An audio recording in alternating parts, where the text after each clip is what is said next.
Hello friends, आज का अपना टॉपिक है डाइजेस्टिव सिस्टम इन ऑरिक्टोलेगस। इससे पहले की जो यूट्यूब है उसमें हमने पढ़ा था डाइजेस्टिव सिस्टम ऑफ कोलंबा, कबूतर में पाचन तंत्र। आज हमारा टॉपिक है खरगोश में पाचन तंत्र। खरगोश आप सब लोगों ने देखा हुआ है। खरगोश का जो मेन जो अट्रैक्टिव पॉइंट होता है वो क्या है कि उसका ऊपर का जो होंठ होता है वो कटा हुआ होता है ना। और जिसके कारण से बंद मुंह में भी उसके इंसीजर, जो सामने वाले जो दांत होते हैं, वो दिखाई देते हैं। तो इससे हम बहुत आसानी से खरगोश को आइडेंटिफाई करते हैं। तो इसको क्या कहते हैं, हेयर लिप प्रेजेंट होता है। खरगोश क्या खाता है? आप लोगों में से कईयों ने खरगोश को देखा है। खरगोश शाकाहारी प्राणी होता है और स्वविष्ठा भोजी होता है। यह घास, पत्ते, पौधे, उनकी जड़ें, गाजर आदि खाता है और यह जो है स्वविष्ठा भोजी प्रकार का जीव होता है। अब हम लेते हैं इसका डाइजेस्टिव सिस्टम। डाइजेस्टिव सिस्टम में दो टॉपिक आएंगे, एक तो पूरी एलिमेंट्री कैनाल का डिस्क्रिप्शन और दूसरा डाइजेस्टिव ग्लैंड्स जो पाई जाती हैं उनके बारे में। तो हम शुरुआत करते हैं इसकी एलिमेंट्री कैनाल से। एलिमेंट्री कैनाल जो है, वैसे तो हम किसी भी एनिमल में लिख सकते हैं कि एलिमेंट्री कैनाल लंबी होती है और कुंडलित होती है, पर यहाँ हम लिखेंगे क्योंकि यह शाकाहारी प्राणी है तो इसको भोजन को पचाने में के लिए अत्यधिक लंबी और कुंडलित जो है आहार नाल पाई जाती है। और शाकाहारी यानी पेड़ पौधे, तो इनमें क्या होता है, सेलुलोस। जो सेल वॉल है वो किसकी बनी होती है? सेलुलोस की बनी होती है प्लांट सेल्स में, है ना। तो सेलुलोस को पचाने के लिए इनमें सीका पाया जाता है। सीका यानी अंधनाल। यहाँ देखो आप डायग्राम में, ये जो पार्ट है गुलाबी कलर का, ये पूरा इतना पार्ट, तो इसमें से ये सीका वाला पार्ट है।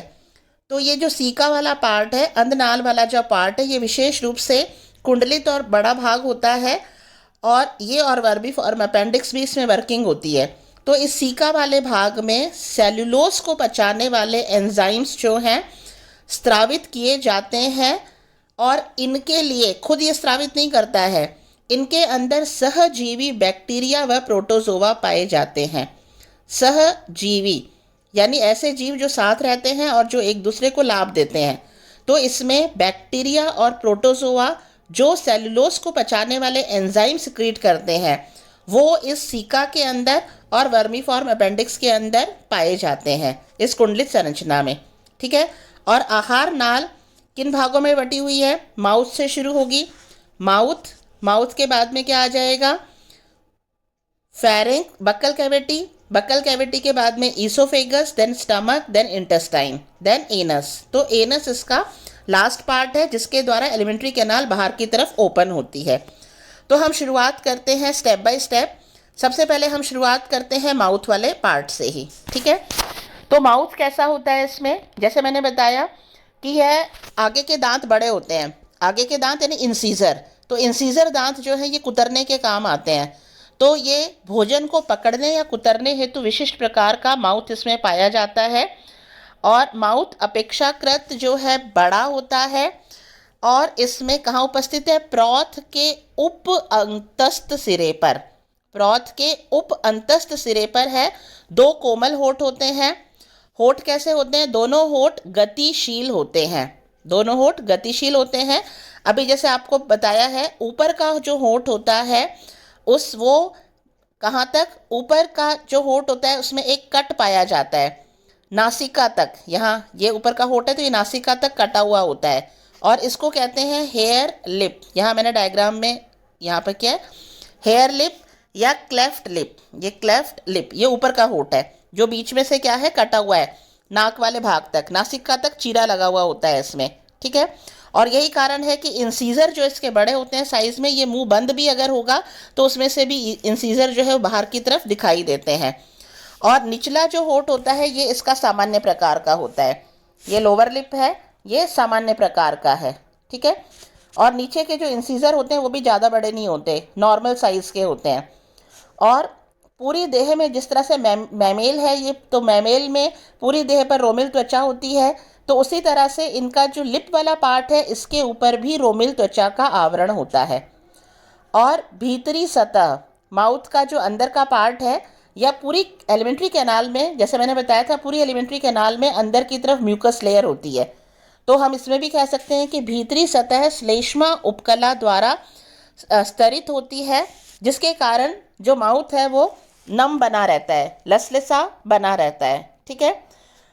और अब हम लेते हैं माउथ के बाद में, यहाँ पर बक्कल कैविटी से पहले आएगा शब्द वेस्टिब्यूल। क्या आएगा? वेस्टिब्यूल शब्द आएगा। ठीक है।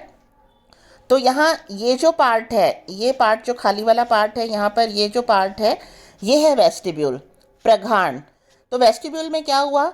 मुख और मुख गुहा के मध्य, आप अपना वाला जो माउथ है इससे भी कंपेयर करके देख सकते हो, जो जबड़े हैं और उसके अंदर की साइड में तो है बक्कल कैविटी, लेकिन जबड़ों के या मसूड़े हम कहें, मसूड़ों के बाहर की तरफ, मसूड़ों के बाहर की तरफ और आगे सामने की साइड में क्या है? होठ, और पार्श्व में क्या है? गाल, है ना। तो सामने की तरफ होठ और पार्श्व में गाल है और भीतर की तरफ मसूड़े हैं। तो इनके बीच की जो स्पेस है, इनके जो बीच की जो स्पेस है, दरारनुमा स्पेस, दरारनुमा गुहा, यह कहलाती है वेस्टिब्यूल। तो ये वेस्टिब्यूल जो है पाई जाती है तो कहाँ? सामने की तरफ होठ और पार्श्व में गाल और अंदर की तरफ मसूड़ों द्वारा सीमित जो लाइन है, इसके बीच की ये स्पेस जो है, ये कहलाती है, ये दरारनुमा गुहा है सकरी, ये कहलाती है वेस्टिब्यूल। ठीक है।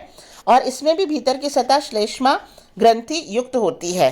अब इसके बाद में वेस्टिब्यूल ओपन होती है किसमें? बक्कल कैविटी में। तो बक्कल कैविटी कैसी है? लंबी है, चौड़ी है और जबड़ों के द्वारा सीमित है, जबड़ों के द्वारा सीमित है।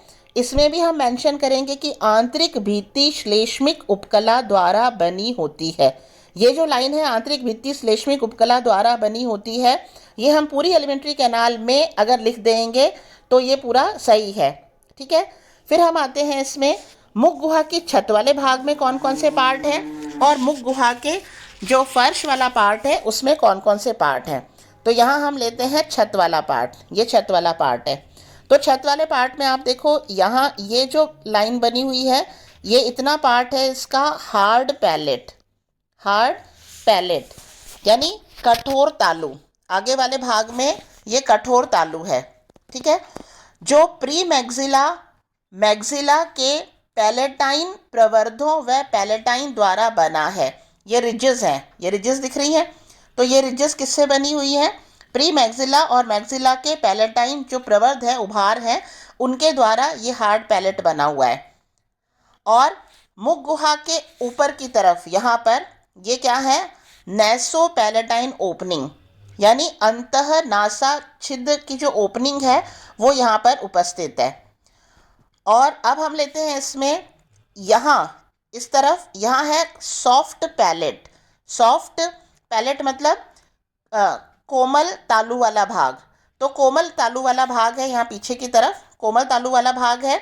और ये कोमल तालु वाला जो भाग है, ये भाग ही यहाँ आप इसको और हाईलाइट करते थे। कोमल तालु वाला भाग जो है, इसका पश्च सिरा यानी यहाँ पर इसका पश्च सिरा अग्रग्रसनी में, बक्कल कैविटी किसमें ओपन होगी? फेरेंक्स वाले भाग में। तो फेरेंक्स का आगे वाला जो भाग है अग्रग्रसनी में, ये क्या बना रहा है? लचीली, कोमल और पेशीय भाग के रूप में बढ़ा रहता है। कौन? Soft palate.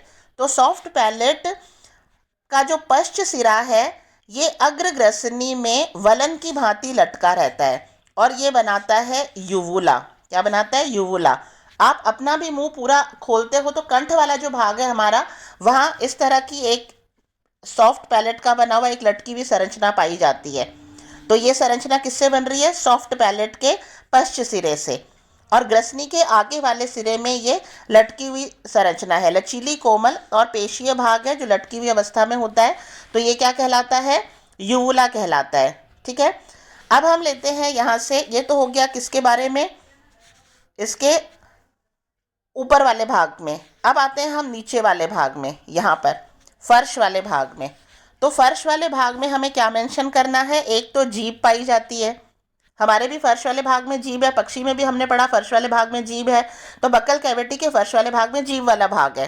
ठीक है, जीभ है। तो यहाँ फर्श वाले भाग में जीभ है। जीभ कैसी होती है? बड़ी होती है, गतिशील होती है और पेशीय होती है, ठीक है।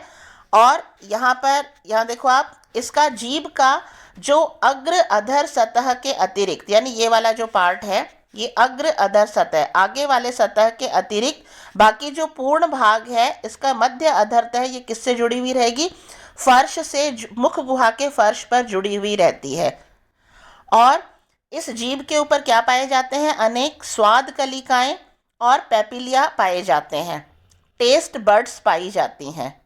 और इसके अंदर जो ये टेस्ट बर्ड्स हैं, ये 4 प्रकार की होती हैं। ये डिपेंड करता है इनकी साइज़ और शेप के ऊपर। इनका जो टाइप है ये डिपेंड करता है साइज़ और शेप के ऊपर। तो यहाँ ये जीभ की संरचना बनाई है। फोलिएट पैपिलिया, पर्निल, लीफ की शेप के है ना, इस तरह से, तो पर्निल पत्ती के शेप के, फोलिएट पैपिलिया। सर्कम वैलेट पैपिला, ये उभार सेमी सर्कल बना रहे हैं इस तरह से, तो इसका नाम क्या हो गया? Circumvallate papillae. और ये किनारे के ऊपर जो है ये फंजी फॉर्म पैपिलिया, यानी कवक रूपी पैपिलिया। और ये इस वाले भाग में, यहाँ पर सेंटर में है जो, यहाँ पूरे इसमें मिड ये डॉर्सल वाले भाग में ये क्या कहलाते हैं? तंतु रूपी यानी फिलीफॉर्म पैपिलिया। तो इस तरह से 4 प्रकार के क्या पाए जाते हैं? संवेदी पैपिलिया, सेंसरी पैपिलिया पाए जाते हैं। और ये इनके जो नाम दिए गए हैं, ये इनकी आकृति व आमाप यानी स्ट्रक्चर और शेप के अनुसार जो है इनके ये नाम दिए गए हैं। फोलिएट, सर्कमवैलेट, फंजीफॉर्म एंड फिलीफॉर्म पैपिलिया, ठीक है। और जीभ का काम क्या है? भोजन को उलटना पलटना और श्लेष्मा के साथ उसको बांधना। अब हम लेते हैं इसके बाद में यहाँ पर बक्कल कैविटी में ही पाए जाने वाले और पार्ट के बारे में। यहाँ हम लेते हैं दांतों के बारे में। यहाँ आप देखो, खरगोश के दांतों में हमने बता ही दिया कि इंसीजर जो होते हैं, ये इसका स्पेसिफिक कैरेक्टर है। खरगोश वाले दांत है ना, ये लंबे होते हैं। तो हम खरगोश के दांतों में कुछ ये टर्म्स हम करते हैं, यहाँ लिखी हुई है मैंने। थीकोडोंट, गर्त दंती, यानी जो जबड़े हैं, इन जबड़ों के अंदर धसे हुए होते हैं, तो थीकोडोंट प्रकार के होते हैं। डाइफाइडोंट, यानी द्विबार दंती, यानी एक बार आते हैं और उसके बाद टूट करके वापस आते हैं, तो दूध के दांत कहते हैं पहले वाले दांतों को, और उसके बाद टूट करके दूसरे आते हैं, वो परमानेंट होंगे। फिर आता है हेट्रोडोंट, विषम दंती, इंसीजर, कैनाइन, प्रीमोलर, मोलर, 4 प्रकार के दांत होते हैं। खरगोश के अंदर इंसीजर, उसके बाद में प्रीमोलर और मोलर, यानी कैनाइन वाले दांत नहीं होते हैं। कैनाइन वाले दांत जो चीर फाड़ के काम में आते हैं, जो मांसाहारी जीवों में होते हैं। तो ये शाकाहारी है, इसमें कैनाइन का कोई काम नहीं है, तो कैनाइन वाले दांत इसमें नहीं होते हैं। 3 प्रकार के हुए, इंसीजर, प्रीमोलर एंड मोलर, तो हेट्रोडोंट। और open root type, open root type मतलब एक बार अगर घिस जाते हैं तो वो लगातार नीचे से बनते रहते हैं। इसके अलावा यहाँ पर एक शब्द आएगा डायस्टिमा। डायस्टिमा यानी दंतावकाश। दंतावकाश यानी कि अभी हमने बढ़ाया, इसमें कैनाइन वाले दांत नहीं होते हैं, तो हम कह सकते हैं इंसीजर और प्रीमोलर के मध्य रिक्त स्थान होता है, रिक्त स्थान होता है, जिसे कहेंगे डायस्टिमा। तो हम दांतों में, खरगोश के दांतों में अगर हमें डिस्क्राइब करना है तो हम ये terms thecodont, diphyodont, heterodont, open root type and diastema, ये टर्म्स हम लिखेंगे। इसके अलावा इसका डेंटल फार्मूला आप यहाँ पर देखो, डेंटल फार्मूला है 2033 अपर जॉ के लिए, 1023, यानी 2 इंसीजर, कैनाइन नहीं है, 3 प्रीमोलर और 3 मोलर। और नीचे की साइड में क्या है? 1 इंसीजर एक साइड में, 2 प्रीमोलर और 3 मोलर, तो टोटल कितने हो गए? 28। ये एक साइड का है तो 3, 3, 6, 7, 8 है ना, और इसी तरह से 3, 4, 5, 6, तो इस तरह से टोटल कितना हो जाएगा? इंटू 2 होगा दोनों साइड का, तो 28 जो है दांत इसमें पाए जाते हैं। ये इसका डेंटल फार्मूला है। अब आप डायग्राम में देखो इसी चीज़ को, यहाँ पर डायग्राम में इंसीजर वाला तो सामने दिख ही रहा है, ये हो गया इंसीजर, और ये है 3 प्रीमोलर, 3 प्रीमोलर और 3 मोलर, 3 प्रीमोलर और 3 मोलर, और ये एक साइड के इंसीजर 2, तो ये हो गया अपर जॉ में। अब हम लेते हैं लोअर जॉ में इसके दांत का। यहाँ पर देखो आप, ये हो गया इंसीजर, एक साइड का एक हो गया ना, एक साइड का एक, और तीन जो है 3 मोलर और 2 क्या है प्रीमोलर, 2 प्रीमोलर और 3 मोलर। ठीक है, तो इस तरह से हम ये डायग्राम बनाते टाइम पर ये बनाएंगे। तो ये हो गया इसके दांतों के बारे में। अब हम आते हैं, बक्कल कैविटी ओपन होती है फेरिंग्स में। बक्कल कैविटी किस में ओपन होती है? फेरिंग्स वाले भाग में। तो फेरिंग्स क्या है? एक छोटा और संकरा कक्ष होता है, छोटा और संकरा कक्ष। यहाँ पर अगर हम लें तो यहाँ ये वाला जो भाग है इसका, ये हम मान लेते हैं फेरिंग्स वाला भाग है। ये कौन सा भाग है? फेरिंग्स वाला भाग है। तो फेरिंग्स जो है इसमें 3 छोटे छोटे कक्ष होंगे। क्या होंगे? 3 छोटे छोटे कक्ष होंगे। तो सबसे पहले हम लेते हैं, बक्कल कैविटी ओपन होती है फेरिंग्स में। ये कक्ष 3 छोटे छोटे कक्षों में बटा होता है। डॉर्सल जो साइड है इसकी, ये लिखा है मैंने 3 छोटे छोटे कक्ष। डॉर्सल साइड कहलाती है नैसो फेरेंजियल पार्ट, यानी नासा ग्रसनी भाग। तो ये ग्रसनी का वो भाग है जहाँ पर इंटरनल नेयर्स ओपन होती हैं, आंतरिक रासा रंध्र जिसमें ओपन होती हैं, ये वो भाग है फेरिंग्स का। अब हम लेते हैं इसका दूसरा भाग, अधर भाग वेंट्रल। तो वेंट्रल भाग इसका कहलाता है, जो कक्ष बना रहा है वो है बक्को फेरेंजियल चैम्बर, यानी मुख्य ग्रसनी भाग।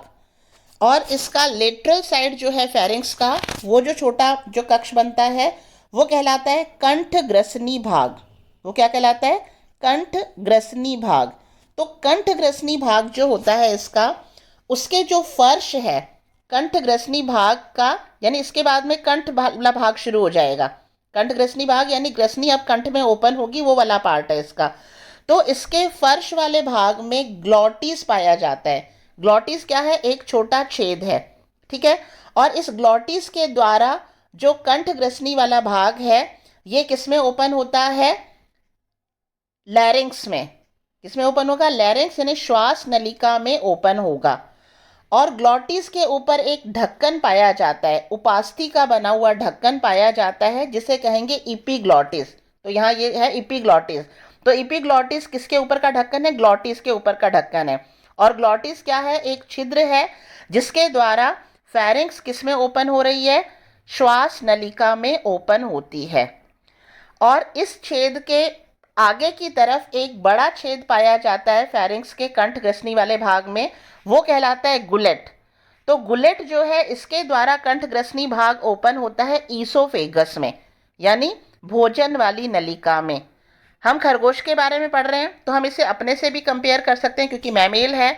हमारी जो गर्दन है, इस गर्दन में पैरेलल में चलती है क्या? श्वास नलिका और भोजन वाली नलिका। ठीक है, तो श्वास नलिका की जो ओपनिंग है ऊपर की तरफ, ग्रसनी जिसमें ओपन हो रही है, वो जो छिद्र है वो कहलाता है क्या? ग्लॉटिस। जिसके वो कहलाता है ग्लॉटिस, और जिसके ऊपर कार्टिलेज का बना हुआ ढक्कन होता है इपीग्लॉटिस। और उसके आगे की तरफ एक बड़ा छेद होता है जो कहलाता है गुलेट, जो ओपन होता है ईसोफेगस में। ये जो इपीग्लॉटिस वाली संरचना है, ये केवल मैमेल्स में पाई जाती है। तभी हम कहते हैं जब हम भोजन को निगलते हैं, यानी ईसोफेगस में जाएगा वो गुलेट के द्वारा, तो उस टाइम पर हमारी जो श्वास नलिका का जो छिद्र है यानी ग्लॉटिस है, इसके ऊपर ढक्कन लग जाता है इपीग्लॉटिस के द्वारा। ठीक है, और यदि हम खाते टाइम पर बात कर रहे हैं या हंस रहे हैं, तो कभी कभी ऐसा हो सकता है कि हमारा खाना गुलेट में ना जा कर के ग्लॉटिस में भी जा सकता है, यानी श्वास नलिका में भी जा सकता है, जो हमारे लिए जानलेवा भी हो सकता है। तो ये हो गया किसके बारे में? बक्कल कैविटी के बारे में। एक चीज़ और यहाँ पर जो पहले रह गई है थोड़ी सी, वो ये है कि हार्ड पैलेट जो होता है, ये जो हार्ड पैलेट होता है, ये हार्ड पैलेट क्या करता है? नासापथ और आहार नाल में विभेदित करता है ऊपर वाले पार्ट को। यानी इसका जो ऊपर वाला पार्ट है ये तो नासापथ बना लेगा, और जो नीचे वाला पार्ट है हार्ड पैलेट की, जो नीचे वाला पार्ट है, अंदर वाला पार्ट है, वो क्या बना लेगा? आहार नाल वाला पार्ट। और ऊपर वाला पार्ट, यानी इस हार्ड पैलेट के ऊपर की तरफ वाला पार्ट क्या बनाएगा? नासापथ। तो इस तरह से हार्ड पैलेट जो है, ये इसे 2 भागों में बांट देता है, नासापथ, और नीचे वाला क्या है? आहार पथ। अब हम लेते हैं इसके आगे, फेरिंग्स ओपन होगा किसके अंदर? ईसोफेगस में। अब यहाँ से हम डायग्राम लेते हैं। फेरिंक्स ओपन होता है ईसोफेगस में, यानी जो भोजन की नलिका है जो हमारे गर्दन वाले भाग में, तो खरगोश के भी गर्दन वाले भाग में है, ग्रीवा वाले भाग में। तो यह लंबी है, संकरी है, लचीली है और पेशीय नलिका है, क्योंकि भोजन को निगलने तक हमारा नियंत्रण होता है और उसके बाद में नियंत्रण अपने आप एलिमेंट्री कैनाल में क्रमाकुंचन गति होती है। तो क्रमाकुंचन गति यानी पेशीय संरचना है, मसल्स हैं। तो ईसोफेगस में भी क्या है, मसल्स हैं, पेशीय नलिका है। जो ग्रीवा वाले भाग में सीधी नलिका है, पृष्ठतः श्वसन नलिका, जैसे अभी मैंने बताया सांस की नलिका और ये भोजन वाली नलिका ईसोफेगस जो है ये समानांतर चल रही है गले में। तो पृष्ठतः श्वसन नलिका के समानांतर चलती है और डायाफ्रैग्म को भेदते हुए, यानी थोरेसिक कैविटी को भी पूरा पार कर लिया, थोरेसिक कैविटी को पूरा पार कर लिया, क्योंकि थोरेसिक कैविटी के बाद में आता है एब्डोमेन और थोरेसिक कैविटी के लास्ट में क्या होता है, लास्ट में ये थोरेसिक कैविटी है जैसे हमारे भी, तो यहाँ पर डायाफ्रैग्म होता है, कार्टिलेज का बना हुआ डोम शेप का जो है डायाफ्रैग्म होता है और यहाँ आता है अब एब्डोमेन वाला पार्ट।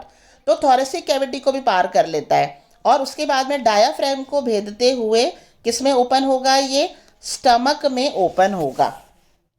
तो डायाफ्रैग्म को भेदता हुआ स्टमक यानी अमाशय के अवतल सतह पर प्रवेश करता है। यहाँ देखो स्टमक की जो संरचना है ये अवतल सतह हो गई, ये उत्तल सतह हो गई। तो ईसोफेगस जो है गर्दन वाले भाग में सीधी चल रही है नलिका, सक्रिय नलिका है, पेशीय नलिका है और हमारा जो थोरेसिक कैविटी है इसको भेदते हुए, डायाफ्रैग्म को भेदते हुए किसमें ओपन होती है, अमाशय के यानी स्टमक के अवतल वाले भाग में ओपन होती है। ठीक है, अब हम लेते हैं इसके आगे। यहाँ भी हम मेंशन करेंगे कि इसकी आंतरिक उपकला में श्लेष्म कोशिकाएं होती हैं जो इसको श्लेष्मा स्रावित करती हैं। अब हम लेते हैं स्टमक के बारे में। स्टमक आप पूरी एलिमेंट्री कैनाल में देखो, सबसे चौड़ा भाग जो है स्टमक है, सबसे चौड़ा भाग स्टमक है और स्टमक अब कहाँ पर है, एब्डोमेन कैविटी में, उदर गुहा में। और उदर गुहा में भी कौन सी साइड में है, लेफ्ट साइड में। कौन सी साइड में है, लेफ्ट साइड में। यहाँ मैंने मेंशन किया है लेफ्ट साइड में है। शेप कैसी है, बीन शेप। तो बीन की आकृति का है, लेफ्ट साइड में है, पूरी एलिमेंट्री कैनाल का सबसे चौड़ा भाग है और एब्डोमेन कैविटी में है। इसकी भीतरी अवतल सतह है, ये अंदर की अवतल सतह है और बाहर की उत्तल सतह है। ठीक है, ये तीन भागों में बटा हुआ है। तीन भाग कौन कौन से हैं, कार्डियक, फंडिक एंड पाइलोरिक। तो तीन पार्ट हो गए, cardiac, fundic and pyloric part होता है, तीन भागों में बटा हुआ होता है। और पाइलोरिक स्फिंक्चर के द्वारा, ये पाइलोरिक स्फिंक्चर के द्वारा, पाइलोरिक कंस्ट्रिक्शन या पाइलोरिक स्फिंक्चर के द्वारा ये किस में ओपन होता है, स्मॉल इंटेस्टाइन में ओपन होता है, स्मॉल इंटेस्टाइन में ओपन होगा। तो ये हो गया स्टमक के बारे में। अब हम लेते हैं किसके बारे में, इंटेस्टाइन के बारे में। इंटेस्टाइन जो है मेजर हम कह सकते हैं कि दो पार्ट में बटी हुई है, क्षुधांत्र एंड वृद्धांत्र, small intestine and large intestine. Intestine जैसे मैंने पहले भी बताया था, आप इसको लिख सकते हो लंबी है, कुंडलित है, लेकिन खरगोश क्योंकि शाकाहारी है तो हम इसमें लिखेंगे अत्यंत लंबी और कुंडलित संरचना है, अनेक भागों में बटी हुई है, जिसमें से पहले हम लेते हैं स्मॉल इंटेस्टाइन। स्मॉल इंटेस्टाइन के भी तीन पार्ट हैं, duodenum, jejunum and ileum. Duodenum part कौन सा है, जो स्टमक के जस्ट बाहर, स्टमक जिसमें ओपन हो रहा है वो है ड्यूडिनम। ड्यूडिनम जो है यू की शेप ले बनाता है, कैसी शेप बना रहा है, यू की शेप बना रहा है। ठीक है, तो ड्यूडिनम यू की आकृति बना रहा है। बाकी जो पार्ट है यानी इलियम और जेजुनम वाला पार्ट है उसके कंपेयर में ये छोटा पार्ट है और इसकी अग्रभुजा में, ड्यूडिनम की अग्रभुजा में बाइल डक्ट ओपन होती है और इसकी पश्चभुजा में पैनक्रिएटिक डक्ट ओपन होती है। तो मैक्सिमम जो भोजन का डाइजेशन है, डाइजेशन स्टमक में, डाइजेशन माउथ में ही शुरू हो जाता है और थोड़ा बहुत डाइजेशन स्टमक में होता है और मेजर डाइजेशन ड्यूडिनम वाले पार्ट में होता है। पैनक्रिएटिक डक्ट जो एंजाइम लेकर आ रही है उन एंजाइम्स के द्वारा, और बाइल डक्ट जो बाइल जूस लेकर आता है, ये इसको भोजन को एल्कलाइन मीडियम प्रोवाइड करता है जिसके अंदर पैनक्रिएटिक एंजाइम जो है पूरे भोजन का पाचन करते हैं। तो मेन जो डाइजेशन है वो किस में होता है, ड्यूडेनम में।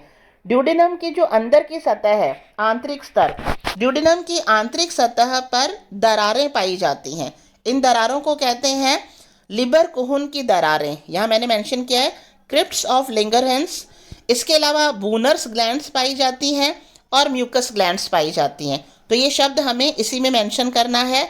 ड्यूडेनम की आंतरिक सतह पर जो दरारें पाई जाती हैं वो कहलाती हैं क्रिप्ट्स ऑफ लैंगरहैंस। इसके अलावा इसमें पाचन स्त्रवणकारी शाखित क्या पाए जाते हैं, बूनर्स ग्लैंड, और म्यूकस सिक्रीट करने वाली म्यूकस ग्लैंड्स पाई जाती हैं। अब हम लेते हैं इसके बाद में, ड्यूडेनम के बाद वाला भाग कहलाता है जेजुनम और उसके बाद वाला भाग इलियम। और ये जो पार्ट है इलियम में स्पेशली डाइजेस्टेड फूड का एब्जॉर्प्शन होता है, पचित भोजन का अवशोषण। तो ये जो भाग है ये लगभग 2 मीटर लंबा होता है, अत्यधिक कॉइल्ड होता है, और इसमें आंतरिक सतह पर माइक्रोविलाई पाए जाते हैं। माइक्रोविलाई प्रेजेंट, ये जैसे आंतरिक सतह है तो इसमें रसांकुर पाए जाते हैं।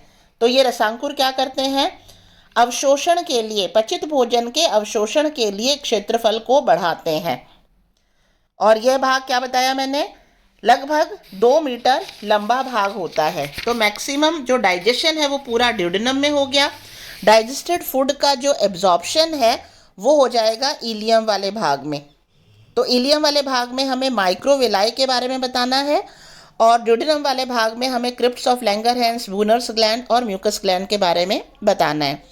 अब यहाँ और हम आगे लेते हैं इस डायग्राम के साथ साथ में। यहाँ आप देखो इलियम का अंतस्थ भाग, इलियम का अंतस्थ भाग यहाँ एंड पार्ट छोटी गोलाकार गांठ समान संरचना बनाता है और ये छोटी गोलाकार गांठ समान संरचना कहलाती है सैक्यूलस रोटुंडस। क्या कहलाती है, सैक्यूलस रोटुंडस। और ये सैक्यूलस रोटुंडस के बाद ये वाला पार्ट आता है इलियोसीकल वल्व, यानी इलियम जो है ये सीका में खुलेगी, सीका अंधनाल में खुलेगी। तो यहाँ पर कपाट है, इसको क्या कहेंगे, इलियोसिलिक वल्व। और उसके बाद हमें डिस्क्राइब करना है किसके बारे में, सीकम के बारे में। जैसे शुरुआत में हमने बताया था शाकाहारी है, खुद सेल्यूलोज को पचाने वाले एंजाइम नहीं सिक्रीट कर पाता है, तो जो सीकम वाला पार्ट है इसके अंदर सेल्यूलोज को पचाने वाले एंजाइम बनाने वाले बैक्टीरिया और प्रोटोजोआ पाए जाते हैं। तो यहाँ आप देखो सीकम वाला जो पार्ट है ये लगभग 50 सेंटीमीटर लंबा भाग होता है। यहाँ डायग्राम में आप देखो कुंडलित संरचना है, ये इस तरह से कुंडलित संरचना है। तो यहाँ मैंने लिखा हुआ है कॉइल्ड कंस्ट्रक्टेड, कॉइल्ड कंस्ट्रक्टेड यानी कुंडलित, कुंडलाकार संकीर्णन भाग है इसमें, और इसकी लंबाई लगभग 50 सेंटीमीटर है। इसका अंतस्थ भाग, एंड वाला पार्ट बना रहा है वर्मी फॉर्म अपेंडिक्स, क्योंकि इसकी संरचना वर्म के जैसी है इसीलिए इसको क्या नाम दिया है, वर्मी फॉर्म अपेंडिक्स। और इसकी लंबाई लगभग 15 सेंटीमीटर होती है। आपने वर्मी फॉर्म अपेंडिक्स या अपेंडिक्स के बारे में ह्यूमन बीइंग में भी पढ़ा होगा। हमारे अंदर ये वेस्टिजियल ऑर्गन है, हमारे अंदर वेस्टिजियल ऑर्गन है, कोई दिक्कत नहीं देता तो हम इसको छेड़ते नहीं हैं। यदि यह हमें दिक्कत देने लग जाए तो इसका ऑपरेशन करके इसे रिमूव किया जाता है। तो इस वर्मी फॉर्म अपेंडिक्स जो लगभग 15 सेंटीमीटर की होती है, इसमें और सीका वाले भाग में सहजीवी बैक्टीरिया और प्रोटोजोआ पाए जाते हैं जो सेल्यूलोज को पचाने वाले एंजाइम सिक्रीट करते हैं। ठीक है, तो ये हो गया सीका वाला पार्ट। अब हम लेते हैं ये सीका किसमें ओपन होगी, लार्ज इंटेस्टाइन में। तो लार्ज इंटेस्टाइन में 2 भाग हैं, कोलोन और रेक्टम। कोलोन और रेक्टम में हमें किस चीज़ के बारे में बताना है, सबसे पहले देखो कोलोन जो है लगभग 45 सेंटीमीटर लंबी है, कोलोन लगभग 45 सेंटीमीटर लंबी है। और यहाँ पर उत्फुलन व संकीर्णन यानी सैक लाइक स्ट्रक्चर, छोटी छोटी थैलियों जैसी संरचना ये शो किया गया है, जैसे छोटी छोटी थैली, जैसे एक थैली फिर वो दूसरे में ओपन हो रही है, फिर थैली फिर दूसरे में ओपन हो रही है। और इस भाग को कहते हैं हॉस्ट्रा, इसको क्या कहते हैं, हॉस्ट्रा। तो इसमें इसका क्या फ़ायदा होता है कि जब अब अपशिष्ट पदार्थ रह गया इसमें, तो जब अपशिष्ट पदार्थ इसमें से होकर आगे बढ़ता है तो उसमें उपस्थित जल की मात्रा को एब्जॉर्ब करते हैं। क्या कर लिया जाता है, जल की मात्रा को एब्जॉर्ब कर लिया जाता है। तो ये हॉस्ट्रा वाला पार्ट कोलोन वाले पार्ट में ही है। तो इसमें ये क्या है, उत्फुलन और संकीर्णन वाला भाग होता है, इसको हमने नाम दिया हॉस्ट्रा। इसके बाद कोलोन में ही आगे की तरफ यहाँ है टीनिया। टीनिया नाम लिया गया है फीते से। टीनिया का मतलब होता है फीता। तो इस वाले भाग में 3 लॉन्गिट्यूडनल बैंड्स पाए जाते हैं स्मूथ मसल्स के। 3 लॉन्गिट्यूडनल बैंड्स पाए जाते हैं स्मूथ मसल्स के, तो जो इसको कॉन्ट्रैक्शन और रिलैक्सेशन इजीली कराएंगे, ताकि यहाँ का जो अपशिष्ट पदार्थ है वो आगे की तरफ धक्का दिया जाएगा। ठीक है, तो इसकी शेप के कारण ये 3 लॉन्गिट्यूडनल बैंड्स जो स्मूथ मसल्स के पाए जाते हैं, इसके कारण इसको नाम दिया है टेनिया। और यहाँ इसको नाम हॉस्ट्रा क्यों दिया है, क्योंकि यहाँ पर सैक लाइक स्ट्रक्चर, उत्फुलन और संकीर्णन है, सैक लाइक स्ट्रक्चर्स हैं बीच बीच में जो पानी का एब्जॉर्प्शन करते हैं। तो जो है ये कोलोन वाले पार्ट में हमें 2 नाम मेंशन करने हैं, हॉस्ट्रा और टीनिया। उसके बाद लार्ज इंटेस्टाइन का लास्ट पार्ट होता है रेक्टम। रेक्टम कोलोन से भी बड़ा भाग है, देखो, जो 75 सेंटीमीटर लंबा है लगभग। यहाँ बीच में थोड़ा कट करके दिखाया कि भी बहुत लंबा है ना। तो इसकी स्ट्रक्चर भी देखो खास है। इसका स्ट्रक्चर कैसा दिख रहा है, मोतियों के लड़ी के समान दिख रहा है, मोती के लड़ी के समान इसका रेक्टम वाला भाग है, तो बीडेड अपीयरेंस। और लास्ट पार्ट होता है एनस। एनस के द्वारा एलिमेंट्री कैनाल जो है ये बाहर की तरफ ओपन होती है। तो ये हो गया किसके बारे में, इसकी जो है एलिमेंट्री कैनाल के बारे में, ये पूरी एलिमेंट्री कैनाल। अब हम लेते हैं डाइजेस्टिव ग्लैंड्स। डाइजेस्टिव ग्लैंड्स में हम बक्कल कैविटी से शुरू होते हैं। तो बक्कल कैविटी में जैसे बताया, इसमें लार ग्रंथियाँ पाई जाती हैं। लार ग्रंथियाँ 4 प्रकार की होती हैं। यहाँ डायग्राम में आप देखो, एक जोड़ी है पैरोटिड ग्लैंड। पैरोटिड, ये जो एक्सटर्नल ईयर है इसके यहाँ बेस पर, बाह्य कर्ण के आधार पर, तो इसलिए इसका नाम क्या है, पैरोटिड ग्लैंड। उपकर्ण लार ग्रंथि। दूसरी जोड़ी है इंफ्रा ऑर्बिटल, यानी आंख के नीचे की साइड में, तो अधोनेत्र इंफ्रा ऑर्बिटल, आंख के नीचे की साइड में दूसरी जोड़ी। तीसरी जोड़ी है अधोजंबिका, यानी मैग्जिला के नीचे, सब मैग्जिलरी ग्लैंड्स। और चौथी जोड़ी है जीभ के नीचे, जीभ वाला भाग है, तो जीभ के नीचे अधोजिह्वा, सब लिंगुअल ग्लैंड। तो हम केवल इसमें नाम याद रखें, एक पेयर है पैरोटिड ग्लैंड, एक पेयर है इंफ्रा ऑर्बिटल ग्लैंड, एक पेयर है सब मैग्जिलरी ग्लैंड और एक पेयर है सब लिंगुअल ग्लैंड। इनकी पोजीशन कहाँ है उसके आधार पर इनके नाम दिए गए हैं। और जो सेलाइवा है, सेलाइवा के अंदर टाइलिन एंजाइम होता है। कौन सा एंजाइम होता है, टाइलिन एंजाइम, और म्यूकस भी सिक्रीट करता है ये। तो म्यूकस और टाइलिन एंजाइम होता है, इसका मतलब स्टार्च का पाचन बक्कल कैविटी में शुरू हो जाता है। उसके बाद हम लेते हैं लीवर। डाइजेस्टिव ग्लैंड्स में लीवर से पहले आएगा गैस्ट्रिक ग्लैंड। गैस्ट्रिक ग्लैंड कहाँ पर आएगा, स्टमक का जो कार्डियक वाला पार्ट है वहाँ पर। और गैस्ट्रिक ग्लैंड क्या सिक्रीट करता है, हाइड्रोक्लोरिक एसिड सिक्रीट करता है, और पेप्सिनोजिन और रेनिन एंजाइम सिक्रीट करेगा। तो प्रोटीन का पाचन, आंशिक पाचन जो है वो कार्डियक स्टमक में होगा, और हाइड्रोक्लोरिक एसिड जो है उसको एसिडिक मीडियम प्रोवाइड करेगा, क्योंकि रेनिन और पेप्सिनोजिन जो एंजाइम हैं ये केवल हाइड्रोक्लोरिक एसिड में ही एक्टिव होते हैं। तो हमें गैस्ट्रिक ग्लैंड के बारे में बताना है। उसके बाद हम आएंगे लीवर पर। तो लीवर जो है ये कहाँ पर है, डायाफ्रैगम के नीचे, यानी एब्डोमेन वाले पार्ट में है। डायाफ्रैगम के नीचे है, चॉकलेट भूरे कलर का, या हम डार्क रेड कलर का हम लिख सकते हैं इसको, डार्क रेड कलर का है, और 5 लोब्स का बना हुआ है। ये लीवर दिखाया गया है, 5 लोब्स का बना हुआ है। लेफ्ट साइड के जो लोब हैं 3 हैं, left lateral lobe, left central lobe, और ये छोटा सा लोब है लेफ्ट साइड में, सब जिलियन लोब। तो ये 3 लोब हैं कहाँ पर, लेफ्ट साइड में, और 2 लोब हैं राइट साइड में। एक तो है कॉर्डेट लोब, नीचे की साइड कॉर्डेट लोब, और ये राइट का सेंट्रल लोब। तो इस तरह से 5 लोब्ड लीवर होता है, जो डायाफ्राम के नीचे होता है। बड़ी पाचक ग्रंथि होती है, ये सबसे बड़ी पाचक ग्रंथि होती है, ये चॉकलेट कलर की होती है या डार्क रेड कलर की होती है। हर लोब से, यहाँ आप देखो, हर लोब से जो डक्ट निकल रही है क्या है, हिपैटिक डक्ट। तो ये हिपैटिक डक्ट जो है ये बाइल जूस जो बन गया, उस बाइल जूस को लेकर आती है गॉल ब्लेडर में, ये गॉल ब्लेडर है। तो गॉल ब्लेडर कहाँ पर है, कौन से वाले पार्ट में है, राइट लोब वाले पार्ट में, राइट सेंट्रल लोब वाले पार्ट में गॉल ब्लेडर है। और अब इस गॉल ब्लेडर से कॉमन बाइल डक्ट आती है। ये कॉमन बाइल डक्ट आती है जो ओपन होती है ड्यूडिनम के आगे वाले भाग में। यहाँ बताया था ना, ये बाइल डक्ट जो ओपन होती है ड्यूडिनम के आगे वाले भाग में। तो हमें लीवर का बताना है कि लीवर डायफ्राम के निकट है, डार्क रेड कलर का है, सबसे बड़ी पाचक ग्रंथि है, 5 पिंड का बना हुआ है। लेफ्ट साइड में 3 पिंड हैं, राइट साइड में 2 पिंड हैं। और gall bladder right central lobe में उपस्थित है। और यहाँ से कॉमन बाइल डक्ट जो है, एक कॉमन बाइल डक्ट ओपन होती है किसमें, ड्यूडिनम के आगे वाले भाग में। और बाइल में कोई एंजाइम नहीं होता है, लेकिन फिर भी ये बहुत इंपॉर्टेंट है, ग्रीन कलर का होता है। और ये इंपॉर्टेंट क्यों है, क्योंकि ये एल्कलाइन मीडियम देता है। और पैनक्रियाज जो एंजाइम यहाँ पर छोड़ते हैं ड्यूडिनम में, ये पैनक्रियाटिक जो एंजाइम्स हैं ये केवल एल्कलाइन मीडियम में काम करते हैं। तो अगर बाइल डक्ट या बाइल जूस नहीं आएगा तो यहाँ ड्यूडिनम में पाचन नहीं होगा। ठीक है, इसीलिए ये बाइल जूस जो है ये बहुत इंपॉर्टेंट है डाइजेशन के लिए।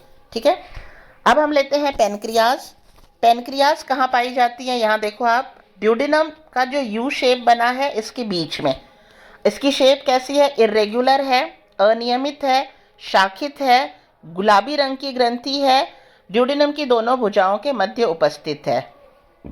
इसमें से एक डक्ट निकलती है जो ड्यूडिनम के पश्चभुजा में खुलती है। इसके अंदर जैसे मैंने बताया था, पूरा भोजन का पाचन करने वाले एंजाइम्स यानी trypsinogen, amylase and lipase. Trypsinogen carbohydrate का पूरा पाचन करेंगे, ट्रिप्सिनोजिन, अमाइलेस एंड लाइपेस। ठीक है, तो इस तरह यानी जो इंटेस्टाइन में कौन सी ग्लैंड्स पाई जाती हैं, तो इंटेस्टाइन की आंतरीय उपकला में इंटेस्टाइनल ग्लैंड्स पाई जाती हैं जो आंतरीय पाचक रस स्रावित करती हैं। कुछ ज़्यादा इसमें हमें नहीं लिखना है। अब हम लेते हैं डाइजेशन। तो डाइजेशन जैसे हम शुरू करें, शाकाहारी है ये, तो शाकाहारी है तो ये घास फूस शाक इनको कुतर कुतर कर चबा करके खाता है। माउथ में ही शुरू हो जाती है सलाइवरी ग्लैंड यानी लार। तो लार जो है उसमें टाइलिन एंजाइम होता है और श्लेष्मा होती है, जिससे भोजन जो है उसमें स्टार्च का थोड़ा सा पाचन होगा। और यहाँ पर अर्धपचित भोजन जो यहाँ से अब आगे जाएगा आमाशय में, वो कहलाएगा बोलस। क्या कहलाएगा, बोलस, BOLUS। ठीक है, उसके बाद में स्टमक में पहुँच गया। स्टमक के अंदर जैसे मैंने बताया, स्टमक का जो कार्डियक पार्ट है इसके अंदर गैस्ट्रिक ग्लैंड्स होती हैं। Gastric glands hydrochloric acid secrete करती हैं और पेप्सिनोजिन एंड रेनिन। तो यहाँ पर होगा प्रोटीन का आंशिक पाचन स्टमक वाले पार्ट में प्रोटीन का आंशिक पाचन होगा। उसके बाद में भोजन पहुँचा दिया जाता है कहाँ पर, ड्यूडिनम में। और ड्यूडिनम के अंदर बाइल जूस आया है और पैनक्रियाज से पैनक्रियाटिक एंजाइम्स आए हैं, जो एंजाइम्स तीनों प्रकार के हो गए, ट्रिप्सिनोजिन, अमाइलेस एंड लाइपेस, यानी पूर्ण पाचन हो गया ड्यूडिनम वाले भाग में। अब उसके बाद में जो है भोजन कहाँ पहुँच जाता है, इलियम में। तो इलियम का मेन काम होता है पचित भोजन का अवशोषण करना। तो मैक्सिमम जो एब्जॉर्प्शन है डाइजेस्टेड फूड का वो इलियम वाले पार्ट में हो गया। उसके बाद में मैंने बताया था ये पहुँच जाता है सीका, और यहाँ पर सीका में जो सेल्यूलोस है इसका भी पाचन हो गया। इसके बाद में भोजन पहुँचता है लार्ज इंटेस्टाइन में, हॉस्ट्रा वाले पार्ट में से जब ये जा रहा है तो अब यहाँ पर जो है पानी का एब्जॉर्प्शन होगा, पानी का एब्जॉर्प्शन कर लिया जाएगा। उसके बाद में अपशिष्ट पदार्थ पहुँच जाते हैं कहाँ पर, रेक्टम वाले भाग में। और रेक्टम वाले भाग से पहली बार हल्की कोमल हरे रंग की गोलियां बाहर निकलती हैं। ये बीडेड स्ट्रक्चर है ना, तो यहाँ से हल्की कोमल और हरे रंग की गोलियां जो है गुदा के द्वारा बाहर निकलती हैं।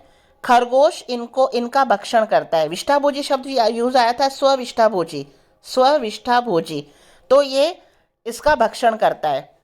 क्योंकि प्रथम बारी में जो पाचन किया है उसमें सेलुलोज का पूरी तरह से पाचन नहीं हुआ, और स्वविष्ठा को वापस लेने के बाद में अब इसके अंदर पूरा पाचन होगा, और अब जो है वो भोजन का पूर्ण पाचन होगा। तो दोबारा जब इस गुदा में से ये विष्ठा बाहर आएगी, वो कैसी होगी? कठोर होगी और भूरे रंग की होगी, और मनके के समान, यानी मोती होते हैं जैसे, मनके के समान विष्ठा की गोलियां निष्कासित की जाती हैं।